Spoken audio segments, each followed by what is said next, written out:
Good morning, ladies and gentlemen. Welcome into the Week 7 edition of the Sunday Sideline Report here on the SIN YouTube channel. Mike, Mark, Dan with you, gentlemen. Good morning. How are we? Alive and kicking, my friend. Alive and kicking. It's true. We're going to be alive and kicking till late tonight. Oh, yes, sir. Dan's ecstatic. Cheers to the Bronx Bombers this morning. Look, they did their job. They made it to World Series. You Everything know what? else is gravy. Cheers to you, Cleveland. Cheers to you. Thank you, Cleveland. Cleveland's ass. They're bad. Look, they could put up a competitive series, and for that I respect it. But at the end of the day, they were Every mistake they the made Yankees are cost better. them. Well, I mean, yeah, every mistake cost them. All right, enough baseball talk. We'll dive into that later. We do have our final London game, so everyone can start crying about that. We will have a game in Germany, though, in a couple of weeks. The Patriots lead the Jags 10-0 currently out in London, which means this. Doug Peterson's probably not getting on the flight back to Jacksonville. All right. But we had a huge week in football when it comes to one word trades. We had two of them. And then there were some inquiries about other players, but we'll dive into that in a second. Dan, the New York Aaron Rodgers got a new wide receiver in Devontae Adams. You mean the New York Packers or the New York Cheeseheads or Now I'm going with the New York Aaron Rodgers because we know who runs the show. the New Jersey Lambos, whichever you The want to New Jersey the New Jersey Lambos just sounds like a New Jersey gang of guys who just drive Lamborghinis.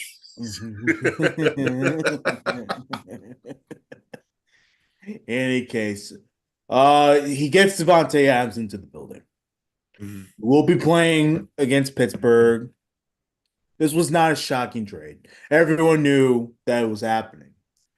Um, the question was, when was it going to happen? It had to happen soon. One, because of the deadline, and two, because the Jets season is already in dire straits and needs some real recovering right now. Because this season could go south, even with Devontae. This season can go south right now. So, um, good. It's a good trade, obviously. I'll take Devontae. The Jets still have a lot of issues though that they need to clean up. That hopefully that they have been able to clean up throughout the week. The penalties, um, the drop passes. We still see a bunch of them, and discipline, and hopefully the kickers on a good mindset too. Like this is a lot of things that Devontae Adams can't solve, that Aaron Rodgers can't solve. So hopefully they fix those issues. And look, you're not gonna fix it overnight, but one thing you can do is go out there and win. The Garrett Wilson not catching a 50-50 ball in double coverage to a touchdown, you can fix that with Devontae Adams. Mike Williams running the wrong route at the end of the game, you can fix that with Devontae Adams. And now Mike Williams looks like he's going to be the odd man out. Well, here's the thing: they haven't traded him yet, so No, I but know I know they still have time to do it. But if I'm the Jets, I would reconsider that. I think this is just being thrown out there by the media because the media wants to stir everything. They want to piss off the Jets and everything. So I think this whole speculation was really started by the media. It wasn't really started by the Jets. Obviously, Joe Douglas is going to look for offers and stuff. That's fine. But in my honest opinion, I really think the Jets should consider keeping Mike Williams. Mike Williams, especially when the ball is way up there, he can jump and catch a ball. Okay, so he's not going to run the correct route, but he could give you big time catches. We've seen it already in this season. Didn't really matter much. The Jets lost those games, but he still came up in the clutch when we asked him to. So I would consider keeping him. It's not obviously the Jets can do whatever the hell they want. They want to move him on from him, they can move on from him. If Rodgers doesn't trust him, Rodgers doesn't trust him. But here's the thing: Rodgers doesn't have to trust him that much. He has his boy. So literally, Garrett Wilson and Mike Williams are just two other options. Alan Lazard too, but let's be honest about Lazard. He's a liability.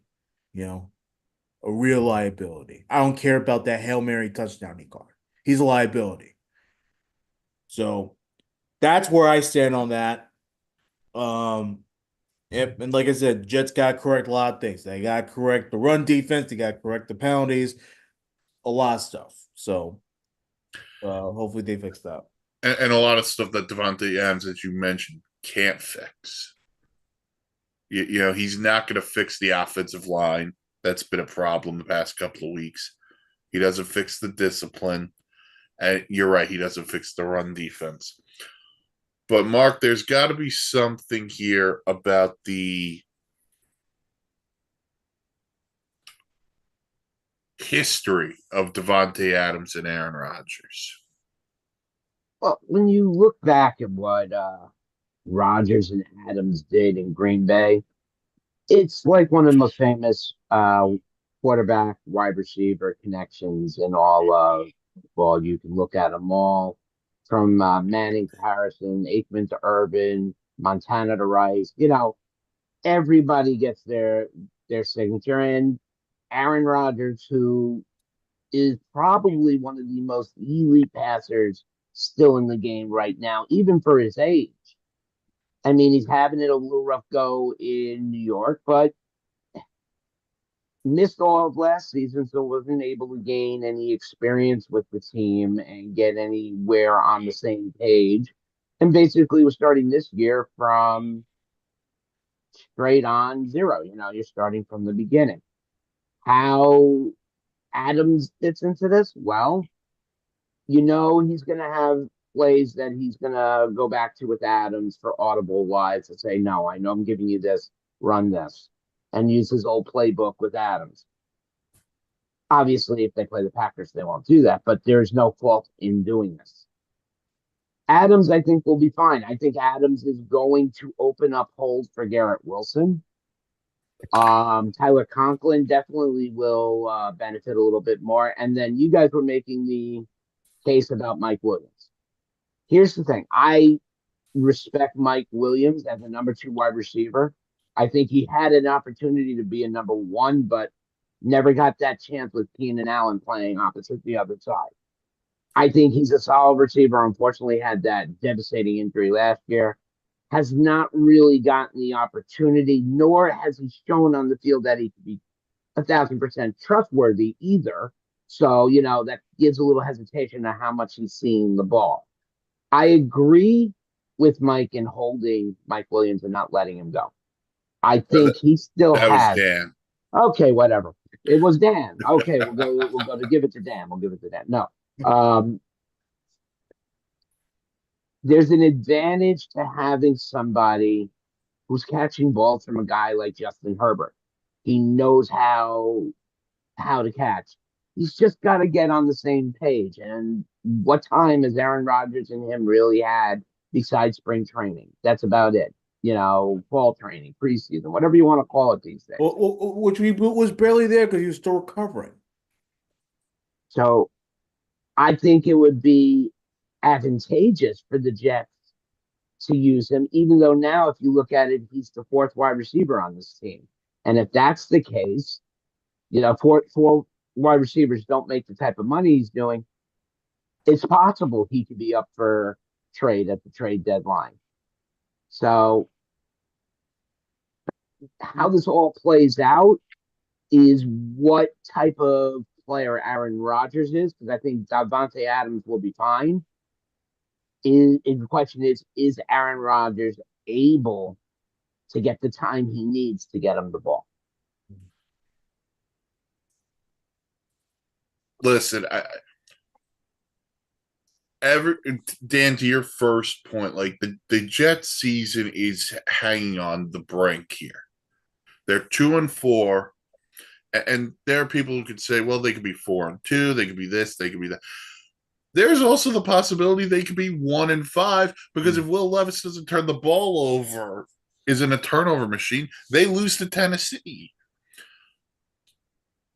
They had to do the Devontae Adams move because you have to be all in when it comes to having Aaron Rodgers as your quarterback.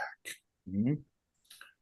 Now, I think Devontae will be fought perfectly. He'll help Garrett Wilson. The guy they need to unleash, and they started doing it Monday night against the Bills. Can we get more Breece Hall involved? That's the guy. You could thank the new the play caller, Todd Downing, because you know he instituted that. Well, Nathaniel Hackett was not going to do that. Well, Nathaniel Hackett, I mean, he can't hack it anywhere. He only has a job because of Aaron Rodgers. Let's be real honest about that. Fair enough. Well, he's basically a spokesperson for Aaron. That he gets him his coffee. You know, that's what he is. When Aaron's campaigning as vice president, he's just one of the Aaron spokespeople. Exactly. Vice President Rodgers believes this. Listen, the thing on Mike Williams is, listen, to Mark's point, he makes a lot of money. He's going to be the fourth receiver now with Garrett Wilson, with Devontae, and with Alan Lazard. So whether they trade him or not, I really, to be honest with you, I don't care. Let him go to Pittsburgh, recoup the pick you just gave up or whatever it's going to cost, and you move on. But until this football team shows me on the field they have changed, I don't care. I do not care. I don't want to hear Aaron Rodgers in a post game talk about how close they are. I don't want to hear Jeff Ulbrich talk about how close they are. You have to go out on the field and show us. And You had an opportunity Monday night to get into first place in the AFC East and beat the Bills. You didn't do it. And now you're 2-4. Yeah. And you're going into a place where they're going to have their own issues, and we'll get into the Steelers in a little bit. But you have to go out and prove that, hey, we are a legitimate threat here. Otherwise, we got no business talking about you, and we don't have business caring about you. Also, Hassan Reddick's holdout ends, which good for you. Sure. He gets Quick notes $20 million out of, and doesn't get him fined. Yeah, they waived the fine. Way to go, Woody. Well, it's because he reported before if he had reported about 2 weeks or a few weeks later, I think he had to like week 13 or whatever it was to report. His contract gets and then voided. His contracts would max out, so then you wouldn't make any money this season. So that's his agent and the Jets doing work. So they restructured that deal. And now he gets to avoid all the fines. Yeah, look, I'm tired of the Jets being a mess. They have to start winning. And the one thing, look, I get on Rodgers a lot because one, he endorsed this team, and two, he's a veteran quarterback who knows how to win in this league. So I put a lot of pressure on Rodgers to win because that's what we brought him here to do. I don't want to hear this bullcrap that we brought him here to make the playoffs. No, we brought him here to win a Super Bowl. Mm-hmm. Anyone who tells me, oh, less is great is ridiculous. So I expect a lot from Rodgers. Here's one thing that I do love: the accountability that he gave this Jet team. Because Jeff Ulbrich ain't going to do that. Neither is Todd Downing. Neither are the players. They need to experience what it's like to win. Part of winning is being accountable for when you either make mistakes, when you run the wrong routes, or whatever it is. When you get the penalties, that's what you do. Yeah, so accountability matters. Yeah. Mark, you were saying something before we. Sorry, just quick out of London. Brian Thomas Jr. decides to join the action and catches uh, from Trevor Lawrence. so it's T-Law, Sunshine, gets his name on the. so it's 10-7 New England. Yeah. And Just a reminder that the Patriots also suck. So it's like, so do the Jags. This is the loser might have to stay in London. We may have to make that a thing. see, this is a game that you put on NFL Network at 9:30 in the morning. Yes. Not Jets Vikings, not anything else. This is the game. This is the game we show the London people. No bullshit. And then in a couple of weeks we show the Germans, the Giants, and the Panthers. That they'll enjoy that one for sure. Exactly. But to flip over Mhm. the Jets, there was another trade made for a stud wide receiver within the AFC East. The Bills acquired Amari Cooper from the Browns in exchange for draft compensation. Mark, you know Amari Cooper very well from his time with the Cowboys.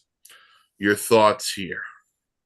You know, when Amari came over from the Raiders, we knew what we were getting because he was playing absolutely at a high level there. And there was no change from when he went from LA to Dallas. He transitioned beautifully, blended in with Dak Prescott, and kept on doing Cooper things and didn't change. When Dallas let him go for a 6th round pick, I don't know whether it's his attitude or his desire changed. And you did not see the same aggressiveness out of Amari Cooper while he's been in Cleveland. Yeah, he's put up some good numbers, but nothing like the aggressiveness we saw for Dallas or the Raiders. I think he wanted out of it. And now he's got his chance. Now he got traded to the Buffalo Bills, who have arguably a top 3 quarterback in Josh Allen. You got a solid group behind them. I mean, Buffalo's still, in my opinion, lacking in the run game, but I think this is a great fit for Amari Cooper. I think we could start seeing his name, and I think it'll make a lot of these games coming up for Buffalo, especially with division rivals and some harder teams, much more interesting now that defenses now have to adjust, not just for a number 2 playing to be a number 1. Now you got a star number 1 back in the fold with a star quarterback. Dan? Uh, Look, the Bills were trying to look for some type of number one wide receiver type of thing. Do I think they got the guy they truly want? No, but I think they got the best guy available, and it helps. It helps massively because now Josh Allen actually has a man that he could throw to, that he could rely on, that he could build a rapport with. So yeah, no, I think this is a great thing for the Bills. They're trying to widen the lead in the AFC East, trying to, they're trying to compete for that top spot AFC in general. Um, well, this now gives them a leg up a little bit, even though I still think they're probably the third best team in the conference. But this gives them a leg up a little bit because now they could actually focus on trying to win with big time playmakers. Yeah, I think the biggest thing in this, you said it. You're at the top of the AFC right now, and we're talking Kansas City, we're talking Baltimore, we're talking Houston, and then you got the Bills. Any order you want to put them in, that's fine with me. Houston doesn't have a need at the receiver position. Baltimore, we've seen their story. They're never going to add another receiver. They refuse for whatever reason. You keep Amari Cooper out of Kansas City because with the Rashee Rice injury, that means Brett Veach, Patrick Mahomes, Andy Reid, they need another guy. At some point, they're going to address that. Amari Cooper would have made a lot of sense. So the Bills say, okay, we're going to beat you to that punch, and we're going to grab Amari Cooper. Adding Amari Cooper to the connection of Khalil Shakir,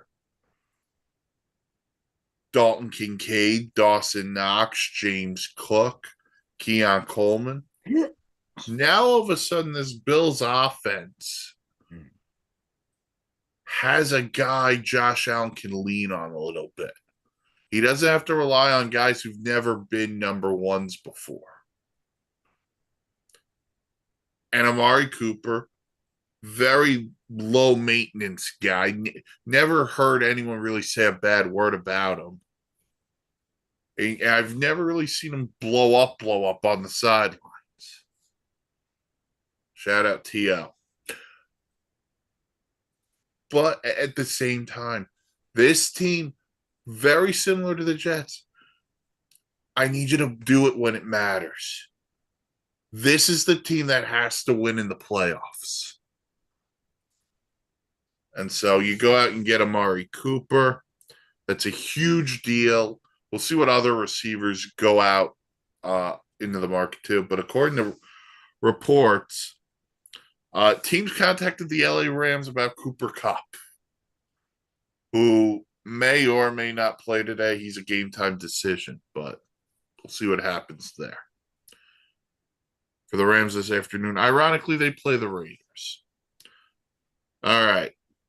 As we mentioned, we got a London game going right now, but week 7 started on Thursday night, where Sean Payton returned to New Orleans in a big way as the Broncos beat the Saints 33-10, moving their record to 4-3. The Saints fall to 2-5 on the season after starting the year 2-0. Sorry, Mark.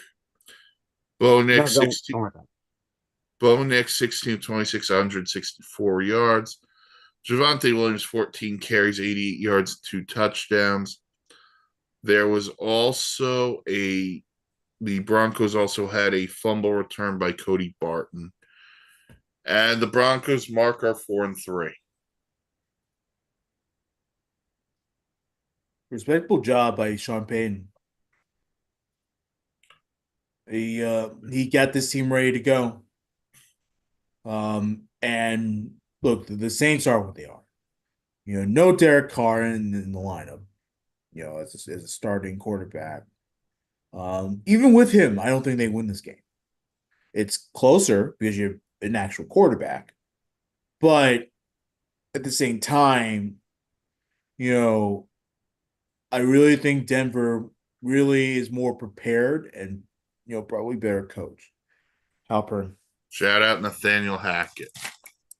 I watched this game and it was really a game of two people. News note, Tank Bisbee just ran a 1-yard touchdown in. It is now 14-10 Jacksonville. You watched two teams put out rookie quarterbacks who didn't do anything great, but didn't do anything horrific either. Both of them threw for about the same amount of yardage, no touchdowns, no interceptions. Javonte Williams was the name for Denver. Great running on the day, 87 yards plus a touchdown. Then you look at it was the field goal kicker. That was it. He's kicking field goals the rest of the game. That's where the rest of the points came from if it wasn't Javonte Williams. So, and then you had the fumble recovery to bring it back. So it wasn't really anything on the offense. So I can admire and pretty much understand how Bo Nix is learning the Sean Payton way. Was he outstanding? No, but he wasn't dreadful either, and that's to say something in the NFL.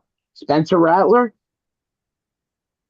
this was just a regular showing for him. We're not going to see much on him. Once Derek Carr comes back, he'll take over that spot. But to Mike's rumor news, there's also rumors out of the Saints that Alvin Kamara is now being up on the trade rumors. No guarantee. And yes, the Cowboys are interested in Oh, giving up a number 2 draft pick to bring him in. oh, hold on. I no offense, don't care about the Cowboy interest there. It's Ooh. time. It is time, New Orleans. Throw the beads, throw in the sticks of dynamite, blow this thing up, and let's start it over. I don't need this team should have went through this after Drew Brees retired and after Sean Payton left. Instead, you fools traded for Derek Carr. And listen, I'm not trying to slander Derek Carr, not trying to be mean to Derek Carr. Organizationally, when you lose a franchise icon, and Drew Brees was, that's why you honored him Thursday night. But with that pathetic performance, you did a great job on him. You go through a tough stretch. You don't just say, okay, we're going to go from this to this. Look at the Patriots now. Tom Brady's gone. They're still searching for the quarterback. They're hoping it's Drake May. Ask the Indianapolis Colts post Peyton Manning. Yep. Still trying to figure it out. Still trying to figure They it. thought they had it figured out too. And that, well, I mean, no one And that foresaw guy the Andrew retired Luck thing because he was happening. afraid of injuries. Yeah. But guys like Alvin Kamara, guys like Cam Jordan, guys like even there's a team out there that would trade for Derek Carr right now. Oh, I can think of a couple. Blow it up, recoup picks. You're not going to win the NFC South anyway. Let Tampa and Atlanta fight it out for the next couple of years. While you just say, you know what? Let's start stockpiling picks and let's think about our long term future. And for goodness sake, fire Dennis Allen. I don't know how much more of Dennis Allen I can take. He's worse than Dennis the Menace. Oh, New Orleans, if you want more on this, there's an article up on the website, thesportsinsanitynetwork.com. Go read it. As for Denver, listen, Mark, your point. Bo Nix right now is the perfect game managing quarterback. He's not going to win them games, and he just can't lose them games. It kind of reminds me of Mark Sanchez his first 2 years. Yes. Where he didn't have to win the Jets the games, he just couldn't lose them. Yeah. So now you got a pretty good defense. For the love of God, I don't know what you're doing with Cortland Sutton, but that's a whole nother conversation. But at the end of the day, Denver's 4-3. And I don't think I thought about saying that coming into the year. Denver is 4-3. Oh, good for you, Sean Payton.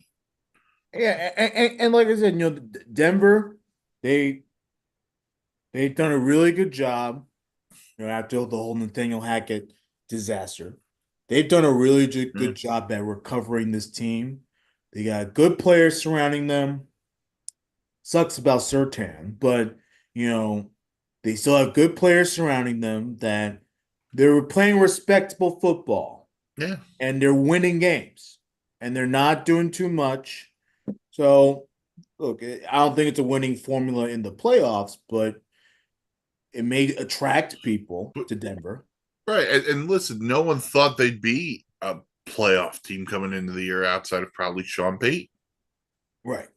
So, That's Denver. They're 4-3. Another AFC team with a winning record has some quarterback controversy going around. We alluded to it earlier. Pittsburgh Steelers. What are they doing? 820 NBC. Chris Collinsworth's going to tell you here's a guy.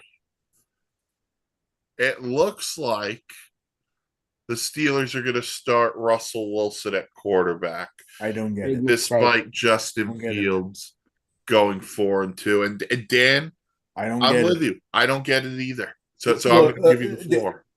Look, Russell Wilson, I would say 12 years ago, Russell Wilson was a star rookie coming into the league, surprising a lot of people.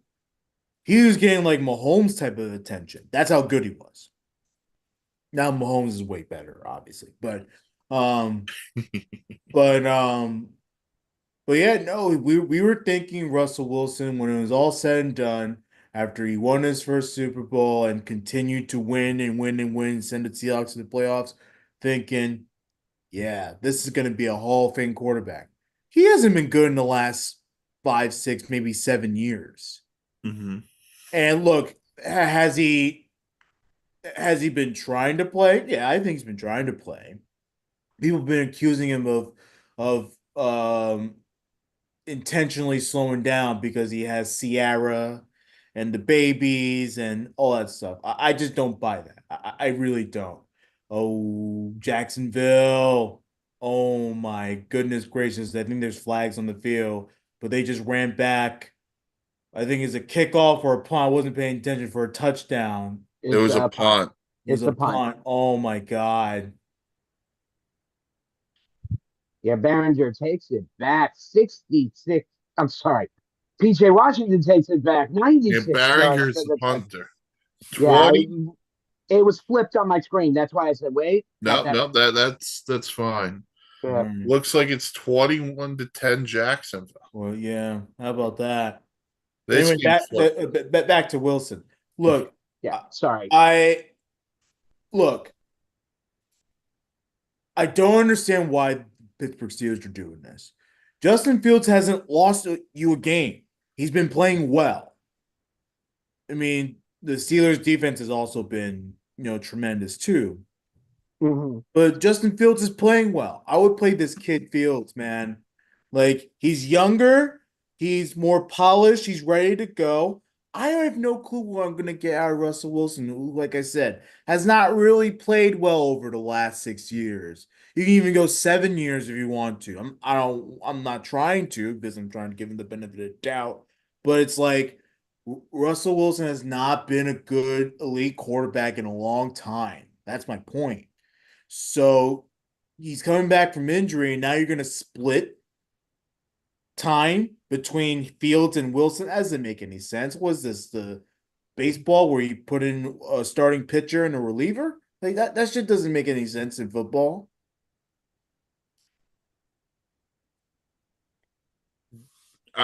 Listen, I'm with you. I would keep playing Justin Fields. Here's the other point, and you kind of alluded to it, Dan. Justin Fields has the potential to be your franchise quarterback in the long term. Russell Wilson's going to be 36 years old. And look, here's Russell Wilson's numbers the last 2 years from Denver.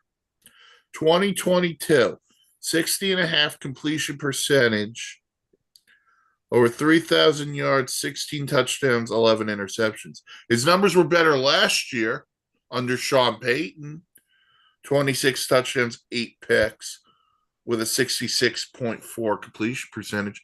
But if you watch Denver the last 2 years, this is not the same guy. It's been a mess. But this is the fault of one person and one person only.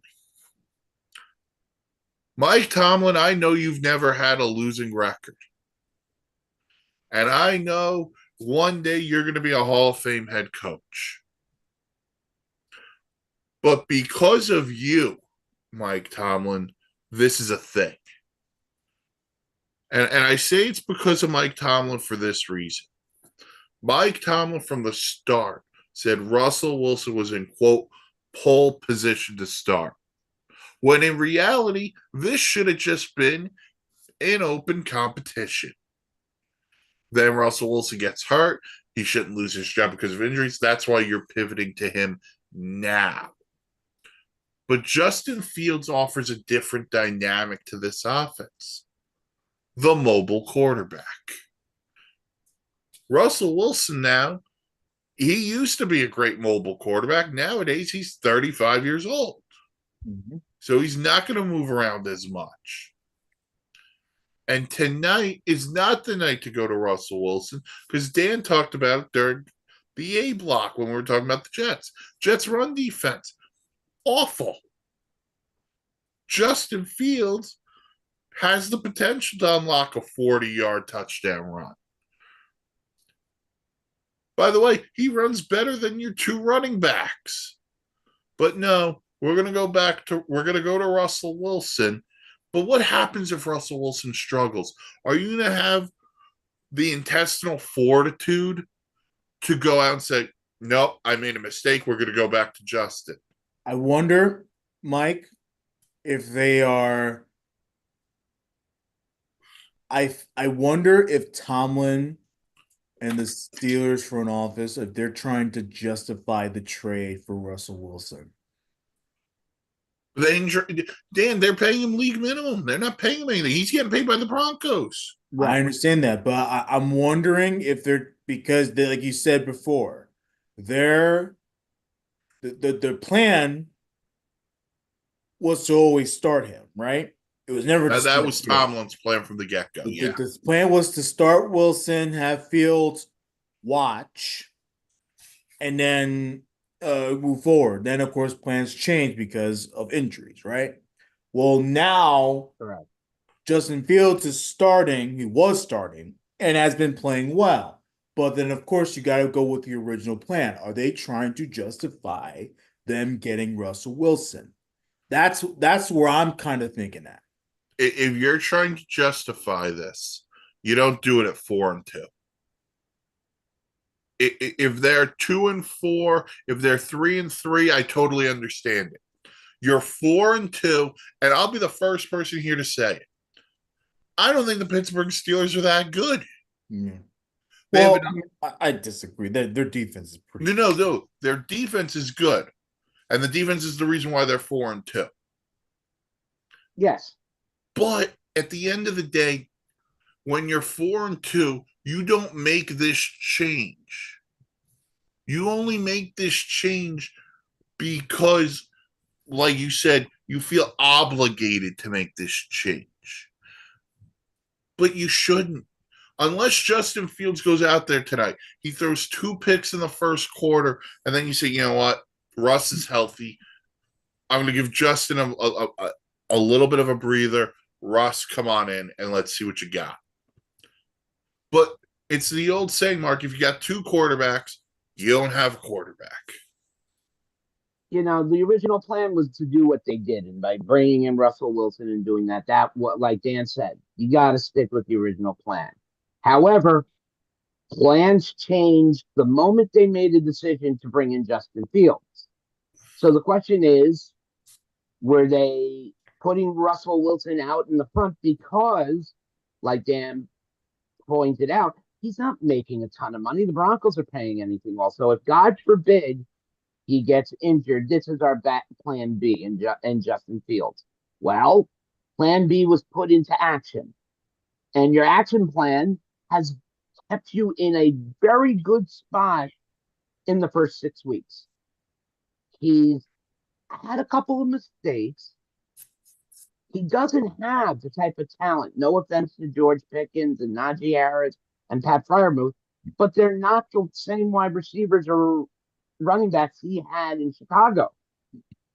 So it's you're kind of trying to justify whether Russell Wilson was no, I think Russell Wilson was the safety plan, and the original target was Justin Fields, and to stick Wilson out there, he gets injured, okay. He retires. Fields takes over. But I think pulling Fields now is going to do only one thing, and it's going to hurt his confidence. And Right. that's important when it's to a young quarterback. And here's the thing. I'm not thinking about Mike Tomlin's thinking about 2024. Now, I think if we list off the top 5 teams in the AFC, we're not going to put the Pittsburgh Steelers on that No. list right now. But going forward, Mark, you said the key word, Justin Fields' confidence. Justin Fields is the guy because he fits you in the long term. He's still a young quarterback, still developing. Russell Wilson's 30, going to be 36 years old next month. Mm-hmm. Russell Wilson, if Russell Wilson throws for 300 yards tonight and 3 touchdowns, this becomes a moot point. But it's the long term. I understand the short term thinking of the Steelers. I don't like it. I don't think it's smart because I think you're thinking too far in advance if you're the Steelers. It's so short sighted here. Justin Fields did nothing wrong to deserve to be benched. Correct. And at the end of the day, that is what he's getting. He's getting benched. Because here's what's going to happen. If Russell Wilson throws an interception on the opening drive, the fan base is going to clamor for Justin Fields to come back. Yep. And then you have the quarterback war. And that's not what you want. Not to mention, you're dividing the locker room. Yep. There was an article, late in the week. Steelers players want Justin Fields to play. Well, why isn't he going to play? The head coach is going to have some explaining to do. Does Mike Tomlin have any of the offensive, whether it's offensive players, offensive coaches, have they been having conversations about how to implement this plan with Russell Wilson? We don't know. They had conversations about possibly keeping Fields. I mean, like, what's going on in that locker room where there's such a disconnect? I would say this. I think when Russ was able to practice again off of his calf injury, he started getting some repetitions with the starters. And I think in Mike Tomlin's mind, he knew from the get-go, as soon as Russ is healthy, he's getting the nod.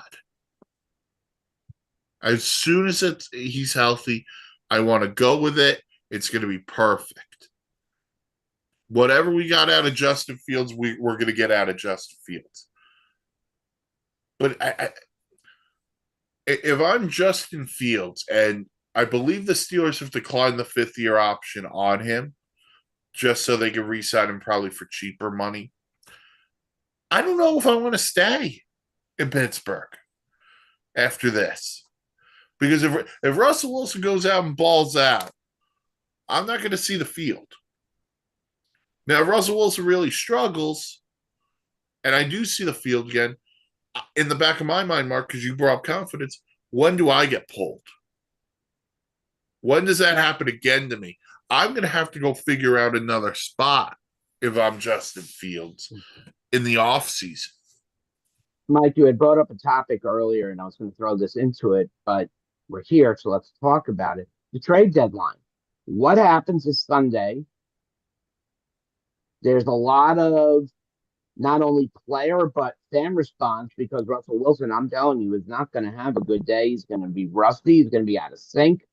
I think he's going to have a horrible day. And when that stadium starts going off, Justin Fields, yada, yada, yada, and you got players yelling to be pulled in, you said it perfectly. You're dividing the locker room. But right now, you're in the middle of the game. You're going to divide your sideline, and a couple of your offensive linemen might say, hey, look, take this, Russell. Boom. To try to get Fields in. We don't want this to become a player injury. So here, the question is, He lets Russell Wilson go out. Russell Wilson doesn't look good. Okay, we gave the Russell thing a shot. Pull him off, put Fields back in. It still feels his confidence being shot because he was benched, like you said. What this needs is to have the locker room sit down and have put Fields on one side and Wilson on the other and get each one group of bullhorns and call whoever he goes to, he plays. That's how it goes to. And by the That's way, how you're basically doing it.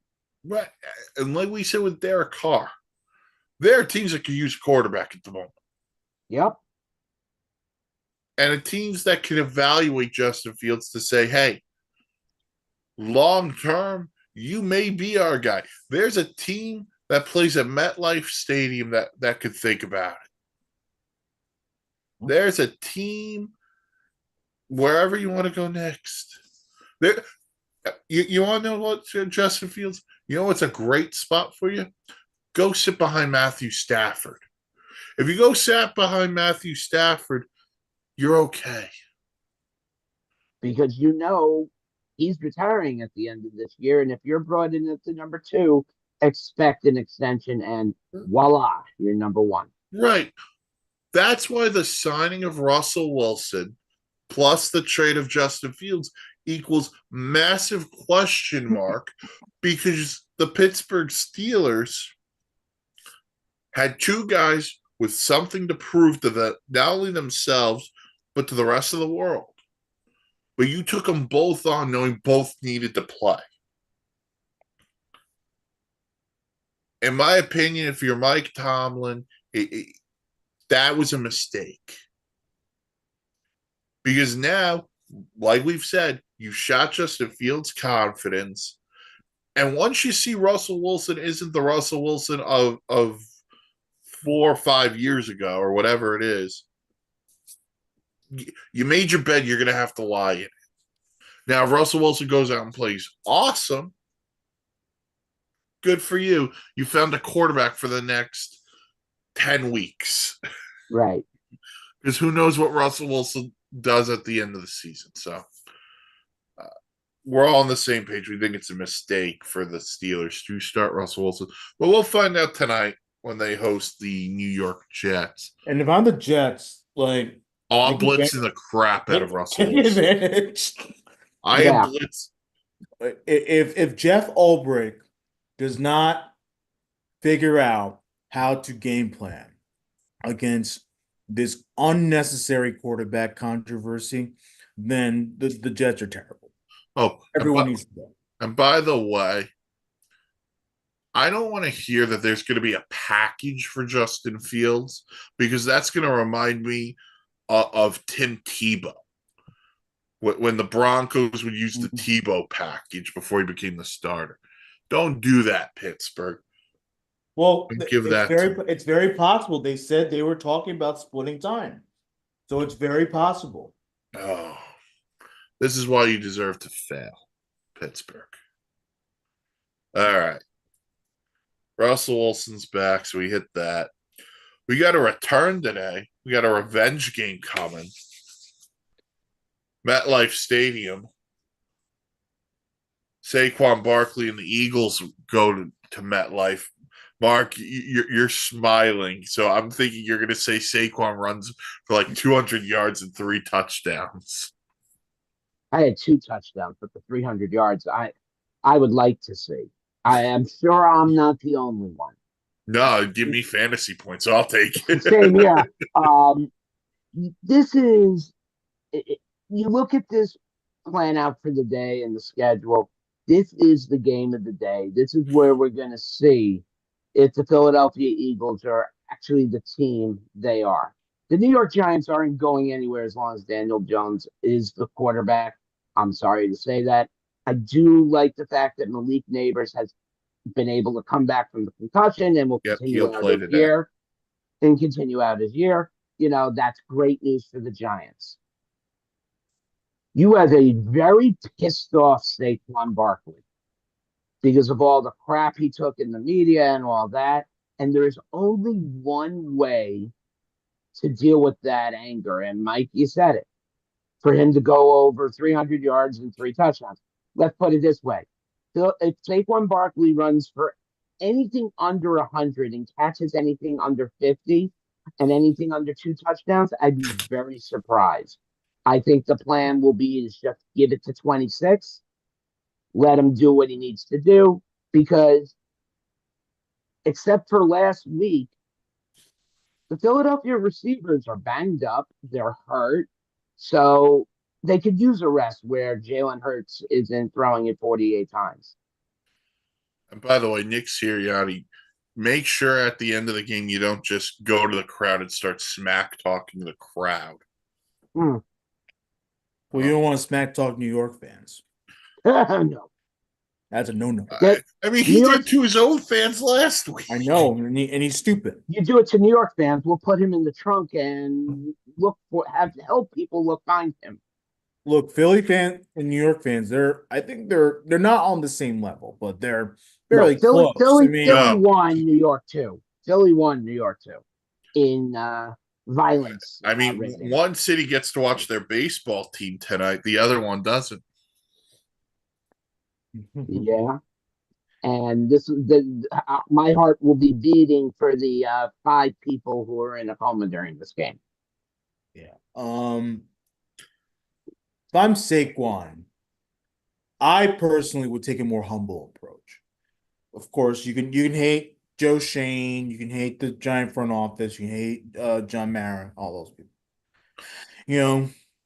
But take a more humble approach.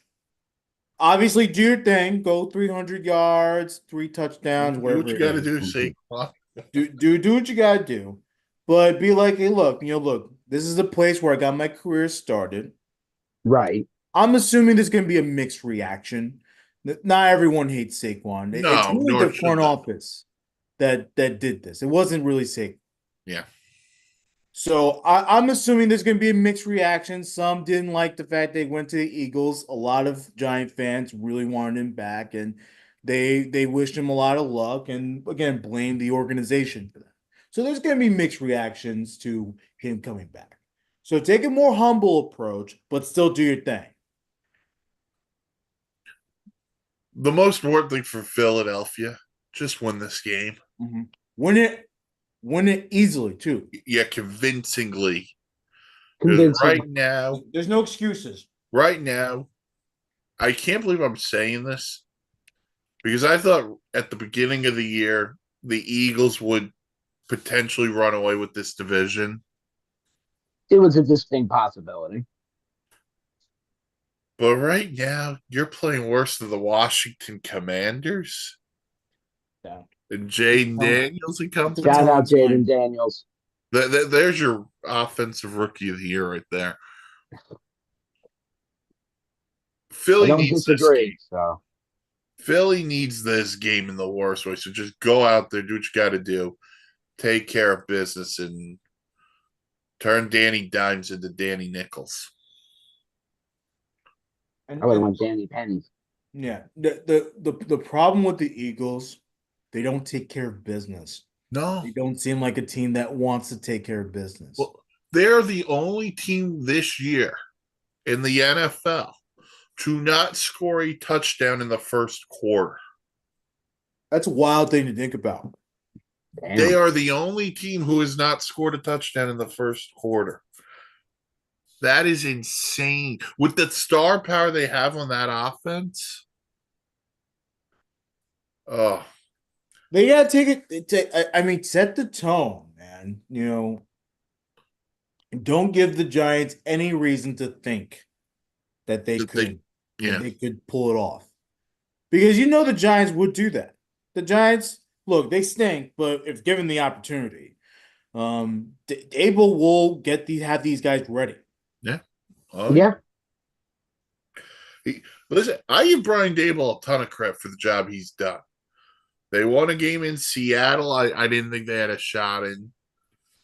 They've been competitive in other games. They're not the most talented team, but you know what? They hang. They hang. Hung in with the Bengals last week. All right. Other games to talk about. Mark, we got a good one at Lambeau this week. CJ Stroud and the Texans go in to play the Packers. You got a fun game. Now you got Houston with Joe Mixon back. So now they're no longer a one-dimensional football team. You got the running game, and now you got the passing game, and now you got CJ Stroud to manage it. Here's my only issue with CJ Stroud. I know he's a youngin. It's his sophomore year. I know you make a play on plays. Be happy. Cheer. Don't stand in the middle of the field and look up at the TV screens like that and hold it up.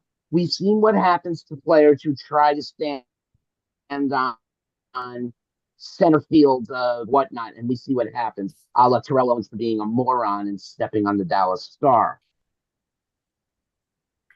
I don't know what else more I really need to say. It's going to be interesting.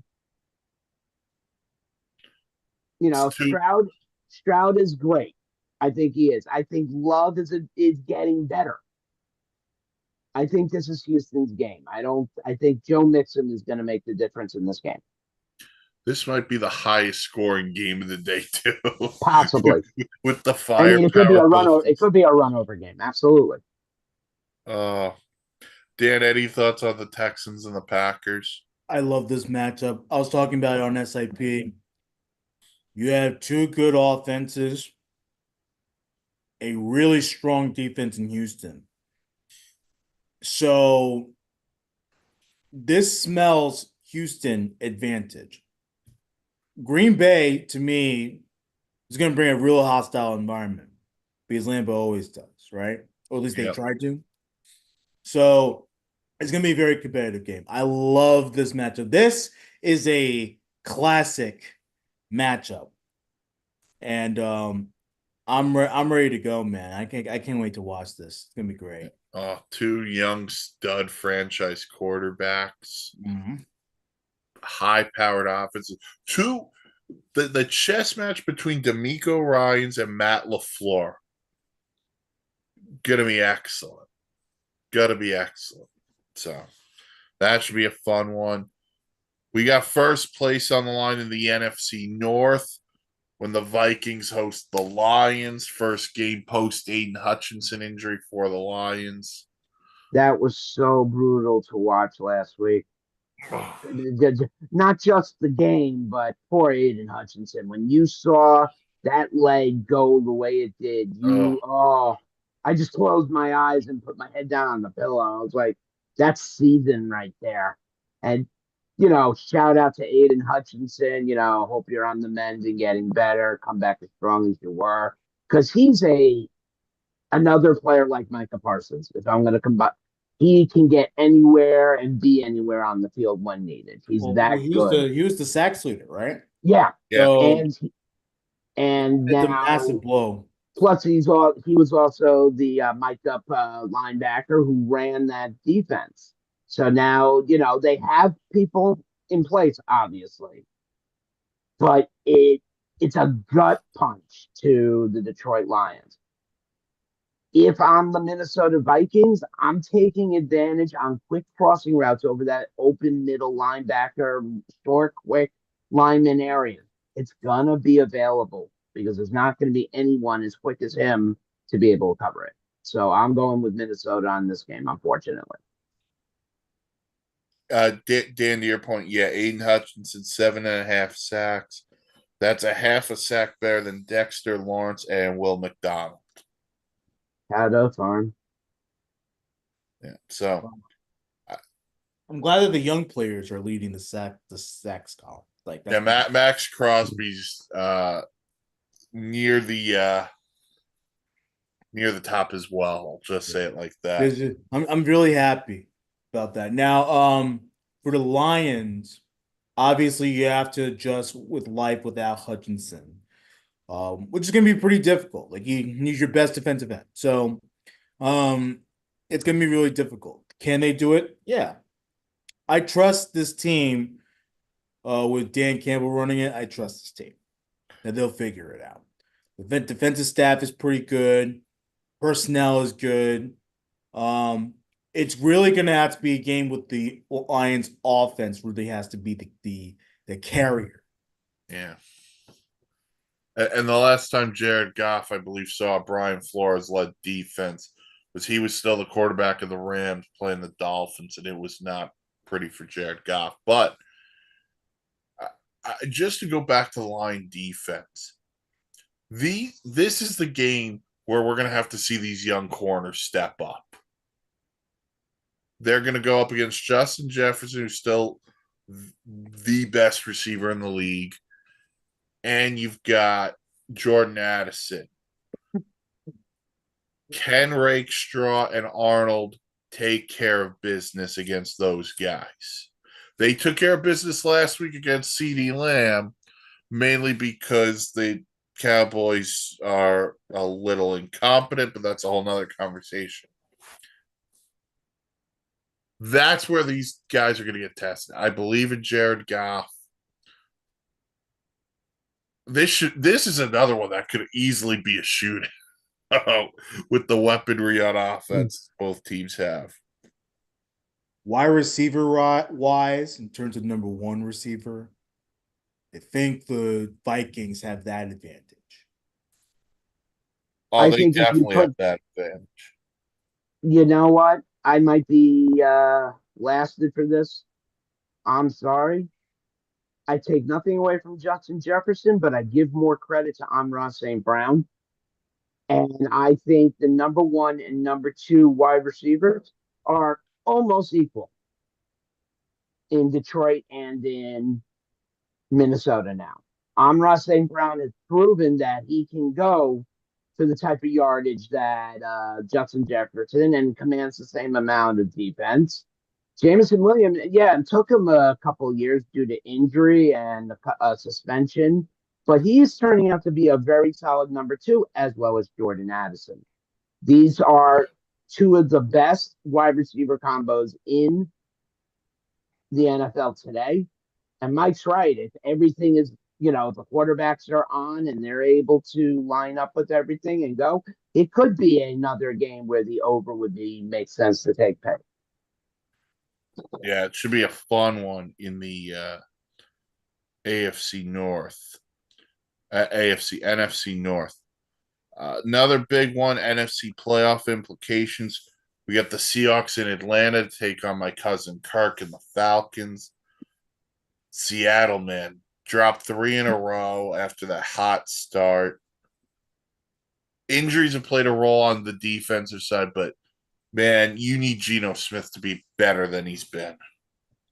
Especially with this wide receiver lineup and running back in your core with Kenneth Walker, DK Metcalf, Jackson Smith and Njigba, and of course the ever elusive Tyler Lockett.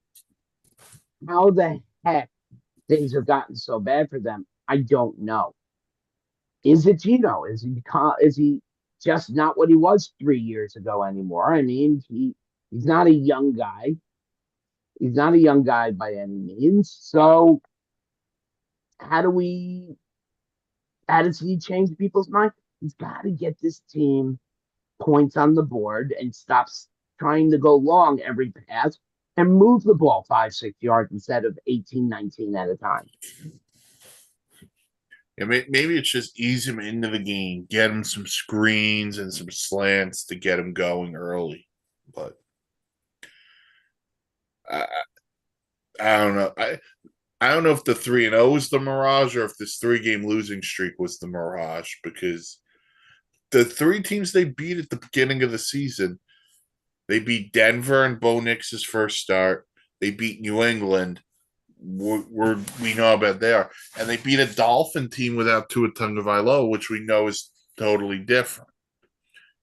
They've lost to San Francisco. They lost to who are the other? They lost to Detroit, right? And they lost to the Giants, who we don't think are that good of a football team. So very interested to see how Seattle responds. Atlanta, they're starting to play really well with Kirk Cousins at the helm. So we'll see what happens there. I'm pretty happy about that with Atlanta because, yeah, they're obviously investing for the future because they have that young quarterback. But Kirk's time is now, and it's good to have a veteran teach a rookie how it's done in the NFL. Yeah. And then later today, we got a Super Bowl rematch, Chiefs at the 49ers. That should be epic. It's a big one, Mark. Sorry, say that again, Mike. I apologize. Chiefs Niners, Super Bowl Sorry. rematch. As exciting as this game should be, I think, I hate the crap that's been happening every time Patrick Mahomes come onto the field and play. It just seems like a national script that, oh, we're going to give him this opportunity. We're going to give him that opportunity. I know everybody's thinking it, and none of us want to be the one who actually bring it up, but I'm going to because I've watched the last 3 Chiefs games, and I see more flags called for helping Patrick Mahomes than any of them being called to hurt the Chiefs in any way. And that's just not only me. It's a lot of analysts are seeing it, and a lot of other people are noticing it. So if you get a quarterback, a zebra crew out there today that just lets the teams play, and I'm not saying go in and grab Mahomes' face mask, slam him to the ground, and not let him get away for it. No, just call the game the way it's supposed to be without a problem. It's all it has to be. Can I just say this? I think there's just too many flags per game now. Like a memo to the referees. We don't pay to watch you, and we don't want to watch that much. Let the players play. But they would take over this game, right? Oh, listen, I had a problem Monday night, and I didn't even have a rooting interest. I mean, 11 penalties aside, are you kidding can we me? talk about that flag fest? Because that's what it was. Like, It was a festival of flags. Did they watch Jim Parsons come with flags first? No. Yeah, no. It wasn't even flag something has to be done with the Festivus. referees. Something has to be done. But who's going to complain about it, and what's going to set the commissioner off to make changes? That's the problem. Nothing. As long as he's got the money in his pocket, you don't care. But listen, we know how great of a game the Super Bowl was. It's going to be a little bit different. There's a lot of injury on the Niners side. I think this mark has to be a big Debo Samuel game. For a lot of reasons. You got, the loss of Christian McCaffrey is being felt week by week. And we saw Greg Jennings step up and Juwan Jennings step up and, have that one great week. It can't be just one great week. Everybody has to start playing. Debo, I love Debo Samuels, even though he's a 49er. I think he's a great dual asset threat, whether in the backfield or in the slot or as an outside wide receiver. And then, if they can get him going there, then open up lanes for George Kittle and maybe a long shot down the field for Ayuk. That's what they need. But they have to stop worrying about the injuries and just keep playing on with what they got and just adjust. All right, so we got that one. That's your America Game of the Week, whatever they call it. Talked a little bit about Jets Steelers earlier, so I'm not even going to cover that one. We got Ravens Bucks tomorrow night as part of a double header, even though the second game is only on ESPN Plus, but it's a whole nother conversation. Yeah. But listen, Mark, Baker Mayfield's played great football. I'm glad they're cooking down there in Tampa with Baker. I'm glad to see Mike Evans and Chris Godwin having, solid seasons so far. The defense hasn't played bad at all either. Hasn't played, excellent, but is a solid defense and is help keeping the scores tangible. I think that's the key. It's not that they're giving up as many points; they're keeping the games as close as they can. And you give a quarterback time, he'll hurt you. So other teams need to take advantage of the Tampa Bay defense sooner than waiting for them to be a little more tired and then dial it up. Yeah. So, and then on the other side, we got Lamar Jackson, who's been really good as well, Dan. Look, this is going to be a very competitive matchup. I'm smelling a very competitive matchup. The Bucks have scored a lot. They scored a lot of points this season. Obviously, that's because of Baker. But I think the Ravens are the ones that are, to me, have the more polished, stronger team. But it's going to be interesting. It's going to be very interesting. It's going to be a very offensive game, in my opinion. Yeah, the Ravens secondary has really struggled. Go back a couple of weeks ago, watch Joe Burrow's performance against them. I view this Bucks team as kind of a sleeper in the NFC. We talk a lot about the Niners. We talk a lot about the Cowboys and the Lions. Todd Bowles' team, as boring at times as they could be, they're kind of just flying. Let me rephrase it. They're sailing under the radar. Yeah. Across the 7 seas. So. Like you think that no team really believes in them. No. They're just there. They're there. And by the way, that's perfect for Baker Mayfield because his whole career has kind of been like that. He got casted away in Cleveland, he got casted away in Carolina, LA. Now he's in Tampa Bay doing his thing. So, oh man. So that should be a fun one tomorrow night. All right, Mark, I'll start with you. The fantasy player of the day will be Saquon Barkley. No question about it. in the revenge 225, game. 225 total yards and 2 touchdowns.